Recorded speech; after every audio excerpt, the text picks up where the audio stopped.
Hi, Thank you for joining me. you're welcome. Thank you for having me on. Yeah, of course. Yeah. So you're a TikToker and you do really, really cool TikToks that people seem to love, and also an anxiety coach, which obviously anxiety is such a hot topic issue right now. But what made you want to specialize in anxiety? I was really anxious as a kid. So growing up, I felt really worried. I always thought something bad was going to happen. And then I also felt really alone and I worried that people were annoyed with me or that I was different. And it was so helpful for me when anybody would say, me too, or I felt like I could share. And I always wanted to work with kids at first just so they wouldn't feel weird and alone or worried, and I could help them like have their shoulders drop and like have that little bit of sense of peace of like, oh wait, maybe other people feel the way I do and I'm not alone. So that was what helped me, because my other job is as a school psychologist. So I really wanted to work in psychology and then with kids, Oh, but now cool. I've transitioned a Yeah, little bit. you always want to kind of help people, like for your life is a life purpose. I did. When I was deciding, it was between I wanted to do maybe something with animals, like animal rescue. I was very passionate about that, and I actually felt like maybe it would be too upsetting to work. And another thing I was thinking was in terms of like social workers or kids that had like really bad things happen to them. And then I thought that might be actually really hard for me to handle if it was children that were abused or animals. So I wanted to help, but I also knew I'm really sensitive. Yeah, totally. And then when did you start posting on TikTok? My first post was actually just August 27th, Oh, really? That's so cool. and it wasn't really a good one, but And has it affected your life and affected your practice? yeah, TikTok has changed my life so much. My daughter, who's 13, was the one that was like, "Go on TikTok," and then once I thought I was just going to talk, and then once I started watching videos, I was like, "Oh, I could do an anxiety one on this."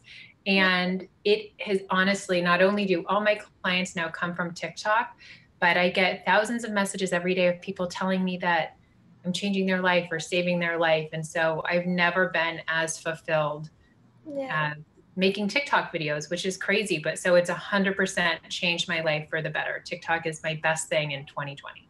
yeah, totally. I think for a lot of people. Um, and on your TikToks a lot, you talk a lot about panic attacks, which is really cool. I mean, I always talk about how I have panic attacks and stuff, but they seem very stigmatized to talk about it. So, what do you think is the best way to destigmatize them? Um, I think it could be helpful in talking about how we all have the start of a panic attack, sometimes every day, where if your phone rings and you were like, Yeah, you weren't expecting it, or there was a knock on the door, or when you're in one room and something falls in the other, you're like, oh, you get startled. So, but then, say for example, you're lying in your bed and you hear a crash. And at first your heart starts beating and you get a little bit tense and depending on your age or who you live with, you're like, my gosh, should I get my mom and dad or should I get somebody to walk in their room or what is it? And then you might notice, oh, my cat knocked over this vase. And then you still might be shaky, but you see what it is. So for a panic attack, that's often where it is we have a worried thought, you know, but with panic, it often just doesn't stop there because that first one is you scan your environment, which, you do if you hear a noise, you're like, oh, wait, oh, it was my cat. They knocked over the vase. You can kind of subside. But if there's not danger in your environment, then you go to your body and you're like, am I feeling off here? So that's that fight or flight, the stages of it. And with anxiety, you're like, oh, yeah, I am. My heart is beating. Or what if I'm going to go crazy? Or like, is this a heart attack this time? And it can be really hard because I went off on a tangent on that. My point is, I think to just have people understand yeah, and to destigmatize it. Um, this guy, Josh Fletcher, who's on Instagram as Anxiety Josh, he was like, we need to change the name of panic attacks to adrenaline flood. yeah, Um, And I think just destigmatizing it, the more people are talking about it. I know another woman on Instagram did like a music video and showed herself having a panic attack. So I think social media is such a great way to see that normal people, it's not like, oh, this person is some weirdo that has a panic attack, where just more understanding and more understanding about panic attacks and how to support people. Yeah. Does that answer your question? Yeah, for sure, Okay. definitely. And then there are a lot of people who have anxiety or have panic attacks, and it's kind of like maybe they want to get help, they want to see a therapist, but they don't know how. Either they don't want to tell their parents, or they don't have the financial means, or they're just kind of ashamed and like see, because you kind of have that thing where secretly inside you do want to talk to somebody, but then you don't actually want to go through with it and see someone. So what advice would you give to somebody who's kind of in that stage where it's like, I want help, but I don't, and I don't know how to get it? I think figuring out who might be the right person to talk to. So for some people, yeah, it is, unfortunately, their parents Yeah. might be not the people to go to, because sometimes parents have a different idea of therapy or mental health, or, and so I do think it's like, my recommendation would always be to go to somebody that they can trust. And maybe even if they saw somebody that they liked on social media that was trusted, like a therapist or a coach, and could even reach out to them and ask them some questions, or if they had a friend that they knew.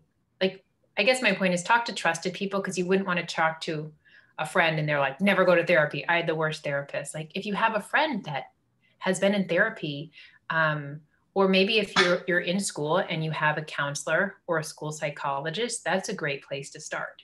So if it's a student that's listening, could be asking your teacher, asking your principal to hook you up with the school counselor or the school psychologist. Then if you have a friend who's seen a therapist, it might be good to say, can you tell me about that? Like, what's it like? Or if there is a therapist out there, to say, what is it like working with you? And so to understand, another good thing, there's so many wonderful podcasts out there that talk about, whether it's OCD or anxiety or panic. And I would just make sure to get that you're listening to something that makes you feel good and hopeful, because people can really get to a good feeling place even if they've had anxiety and panic attacks and OCD and everything. So to make sure you're listening or reading something from somebody that is hopeful and positive about the recovery. Yeah, totally.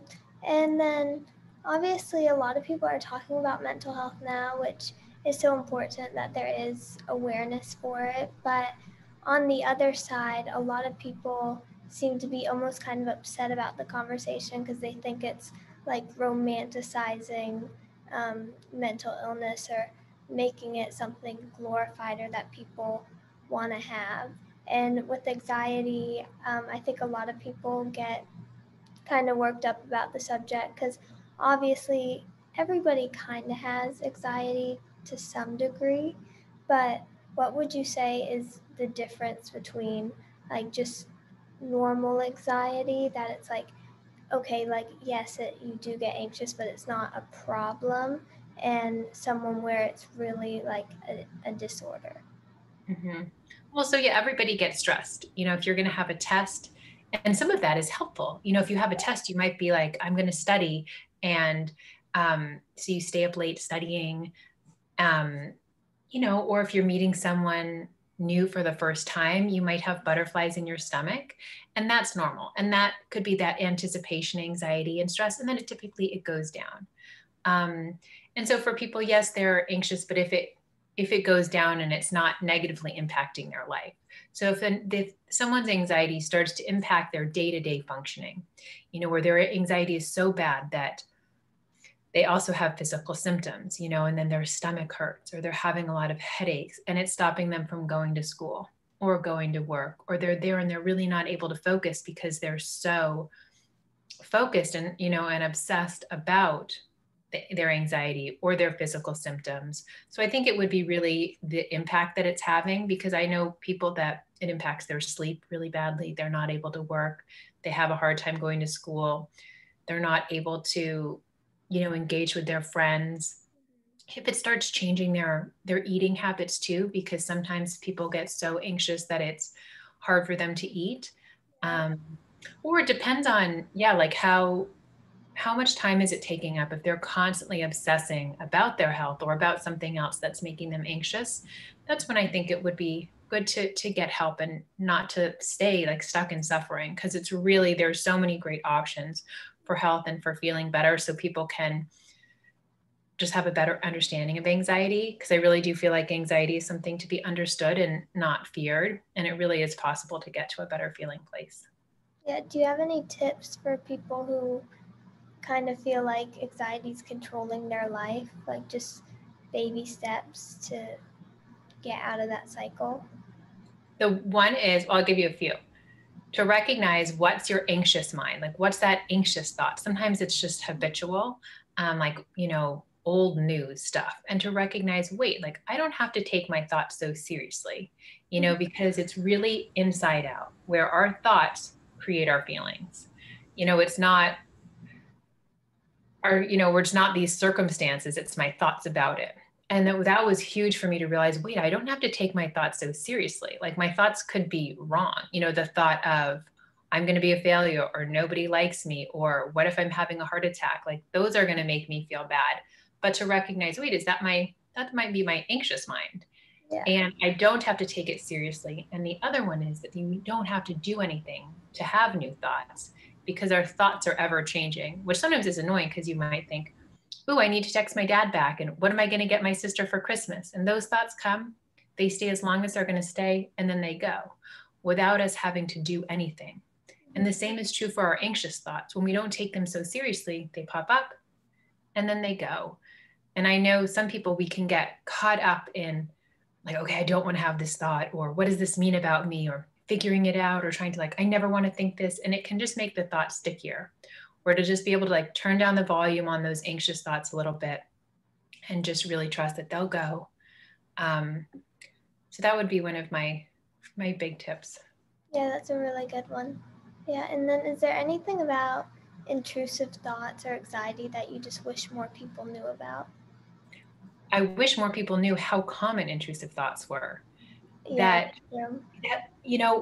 good people you can have a weird thought like, what if I drove my car off this bridge? Or so that one, it's normal. Kind people, sane people, loving people can have a weird thought. I've And had those too, and they're so weird. yeah, right. But for some people, they come and then they're like, oh, that's weird. And then it goes. Yeah, But for people with anxiety or OCD, it's like, oh my gosh. And often it bothers them because it's so against their nature. It's against their morals. One, it's like, well, I don't want to stab somebody with a knife, or I don't want to throw this hot coffee at them. Like, why would I think that? right.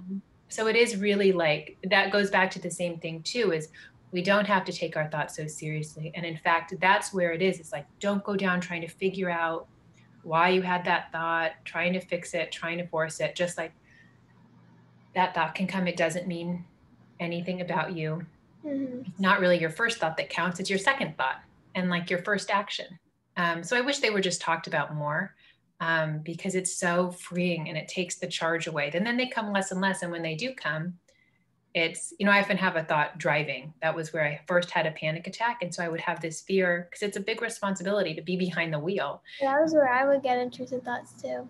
Yeah. And it was like, what if I hit somebody with my car? And then I would be like, what if I hit them? And I was so nervous and I just drove off, And now, because it was such a common one, when someone's not walking on the sidewalk, if they're like in the side of the road, I get like, I'm not get worried, but I have a thought like, what if I hit them? But now it's such a weak thought that I have no anxiety or worry about it. It comes, I don't do anything. And then I probably like change the song and I think about what I'm going to eat. So I think just destigmatizing intrusive thoughts.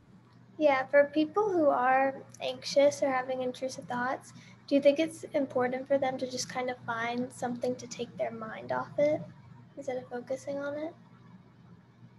I think that's a great idea in theory, but Mm-hmm. sometimes if they force it, Yeah. then um, it can get stickier because it can seem like putting too much energy onto the intrusive thought, when really the thing is like, that they don't need to try to distract themselves, when they just recognize that thought doesn't mean anything about them. They don't need to try to fight it. They don't need to try to fix it or figure out why they had it. Like, that can come. But that's kind of what I was talking about with, then they'll have a new thought.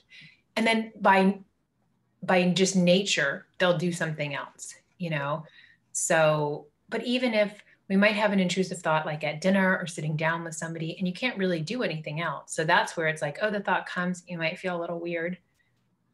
And then if you're not paying too much attention to it, you're not giving it too much airtime, you'll then hear what the person says and you'll have some new thoughts. Yeah, for sure.